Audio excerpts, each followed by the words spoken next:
तर भावानो, सगळ्यात अगोदर तुम्हाला हनुमान जयंतीच्या मंगलमय शुभेच्छा. स्वागत आहे माझ्या ब्लॉग मध्ये. तर आज आहे हनुमान जयंती. आमच्या आंबप गावात हनुमान जयंती कशी साजरी करतात तर चला तर बघूया. हे आमच्या गावचे मारुती मंदिर. आज हनुमान जयंती निमित्त मारुतीची पालखी मंदिरातून बाहेर पडत्या आणि गावातून फिरून परत मंदिराकडे येते. गावचे पोलीस पाटील आणि डेपुटी यांनी मंदिरातून मारुतीची पालखी बाहेर आणली आणि पालखी सोहळा हा दिंडी स्वरूपात सुरू झाला.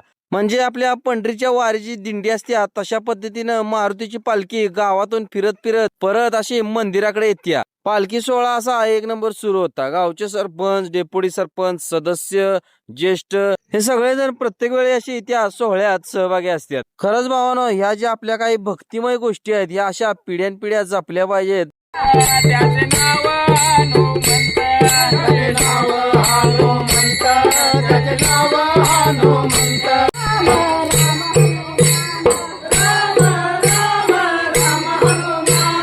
खरंच भावानो, पालखी सोहळा असा लय भारी चालू होता.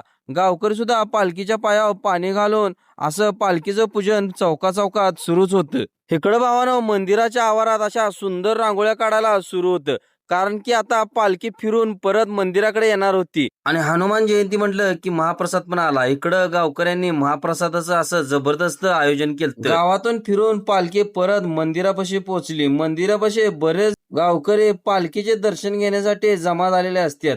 शेवटी हा पालखी सोहळा असा रिंगण स्वरूपात संपन्न झाला. प्रत्येकाने हनुमानाचे, श्रीरामाचे आणि विठ्ठलाचे नामस्मरण करून हा पालखी सोहळा असा पूर्ण केला. खरंच भावानो, हा पालखी सोहळा बघून मला पण असं म्हणून वाटलं, जय श्रीराम, जय हनुमान, जय रघुवीर समर्थ, बजरंग बली की जय. नंतर भावानो, पालखी अशी गाभाऱ्यात पोहोचली आणि इकडं महाप्रसादाला सुरुवात झाली. सगळ्या गावकऱ्यांनी मिळून महाप्रसादाचा असा छानपैकी आस्वाद घेतला. तर भेटूया पुढच्या ब्लॉग मध्ये. व्हिडिओला लाईक करा, शेअर करा आणि आपल्या चॅनलला सबस्क्राईब करा. धन्यवाद.